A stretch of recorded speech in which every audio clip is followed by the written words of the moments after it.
l'espace.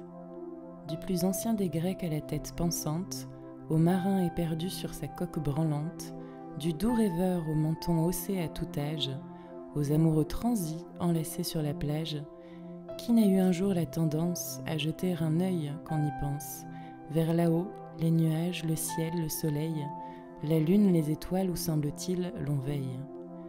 Ainsi ont pris naissance des envies d'évasion, de découverte, d'exploration, pour aller poser un regard là-bas et en découvrir les éventuelles parois, les possibles acolytes, de nouvelles peurs ou de potentiels espoirs.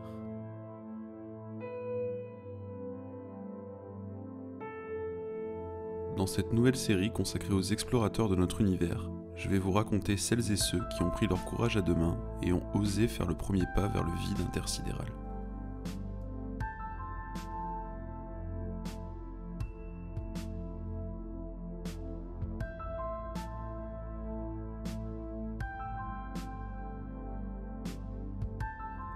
Que peut bien ressentir un homme installé dans une fusée qui s'élance à l'assaut de l'inconnu, qui part traverser l'ultime frontière?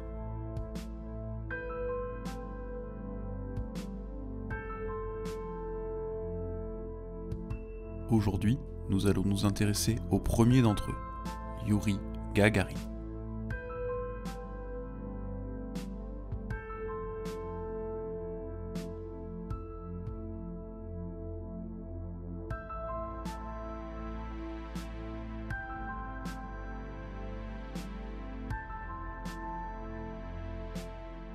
Youri Gagarin naît le 9 mars 1934 en Union soviétique, d'un père charpentier et d'une mère laitière.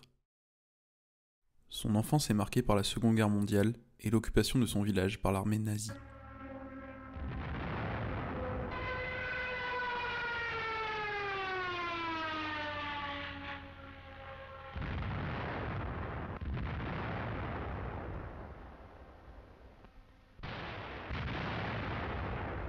Après des bombardements meurtriers, les soldats au sol infligent les pires sévices aux habitants.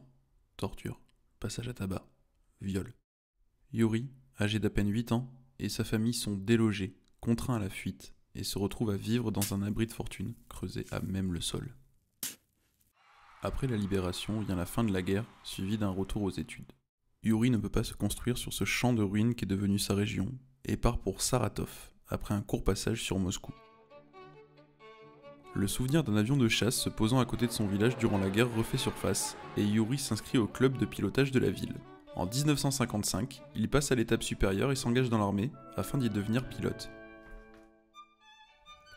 4 ans plus tard, en juin de l'année 1959, l'Union soviétique lance la grande sélection des cosmonautes qui composeront son programme spatial.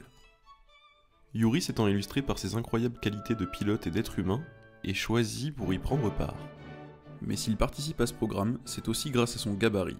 En effet, l'espace dans la future capsule spatiale étant très limité, les candidats ne doivent pas dépasser les 1,75 m. Gagarin, avec son 1,58 m, satisfait ce critère. En 1960, il fait partie des 6 derniers candidats au Graal. Toujours dans le secret le plus total, même pour sa femme, Youri et ses collègues cosmonautes continuent l'entraînement et les sélections. Centrifugeuse, tests psychologiques, saut en parachute, simulateur, tout y passe.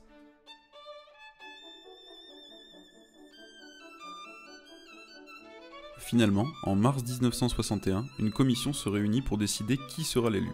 Gagarin emporte cette course de longue haleine grâce à son excellent caractère, ses capacités de pilote, mais aussi son origine modeste représentant parfaitement l'idéal socialiste soviétique.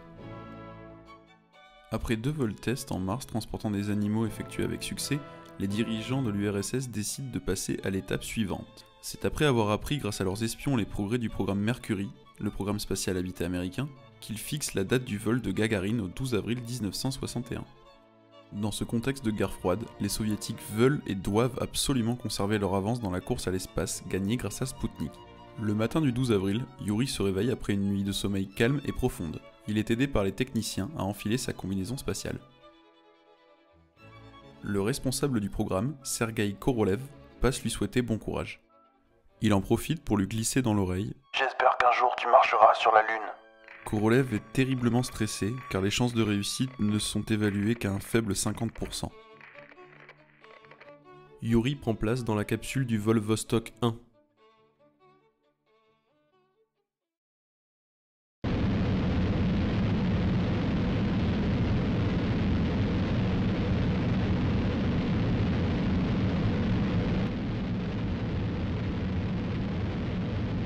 9h07 quand la fusée s'élance.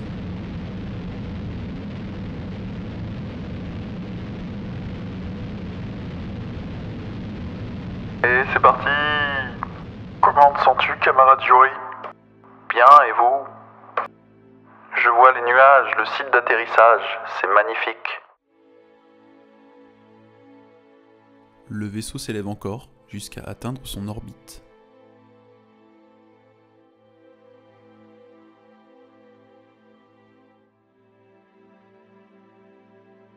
Yuri Gagarin, l'enfant pauvre et martyrisé pendant la guerre, devient le premier homme à voyager dans l'espace.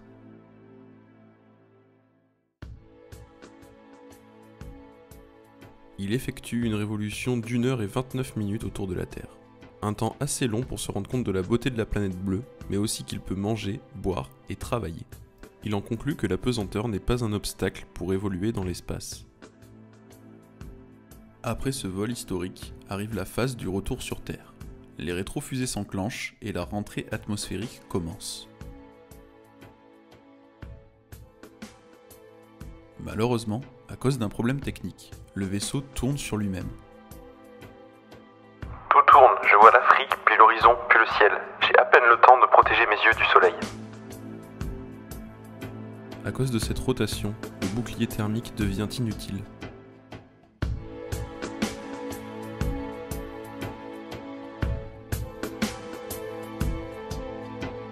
Le vaisseau spatial est entouré de flammes. Je suis un nuage de feu qui fonce vers la Terre.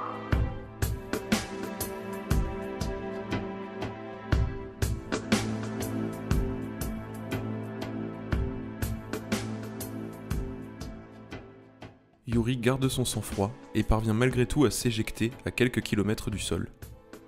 Il reconnaît immédiatement le paysage qui se dessine sous ses pieds.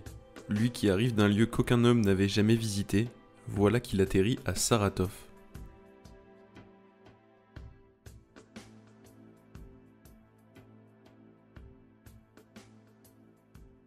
Les calculs du lieu d'atterrissage prévisionnel ayant donné un point à 400 km de là, Yuri se retrouve sans escorte pour l'accueillir. Il parvient à trouver un téléphone et à contacter Moscou grâce à une paysanne qui travaillait dans son champ. À peine 48 heures plus tard, Gagarin est reçu en grande pompe à Moscou par tous les responsables du régime. La foule l'acclame. Il devient à lui seul le symbole de la victoire soviétique face aux Américains. Au cours des 2 années qui suivent, Yuri fait le tour du monde en véritable rockstar. Afghanistan, Canada, Islande, Inde, Japon et bien d'autres encore.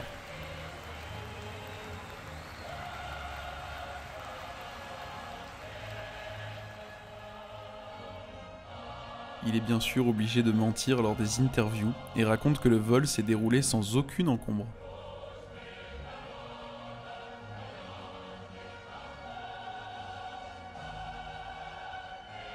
Yuri devient une sommité dans le monde de l'aérospatial. Il accepte un poste de directeur adjoint dans l'armée et forme les nouvelles recrues à devenir cosmonautes. Il rêve de regoûter de nouveau à cette folle sensation et veut absolument retourner là-haut. Malheureusement, le programme spatial soviétique bat de l'aile, et Gagarin, notamment à cause des abus de sa nouvelle vie de star, n'est plus en haut de la liste. Les beuveries, les coucheries extra-conjugales et les nombreux accidents de voiture lui attirent les foudres de ses supérieurs. Il perd même sa licence de pilote. Le 27 mars 1968, alors qu'il vient juste d'être autorisé à piloter de nouveau, bien qu'accompagné, Yuri Gagarin est victime d'un crash d'avion qui lui coûte la vie.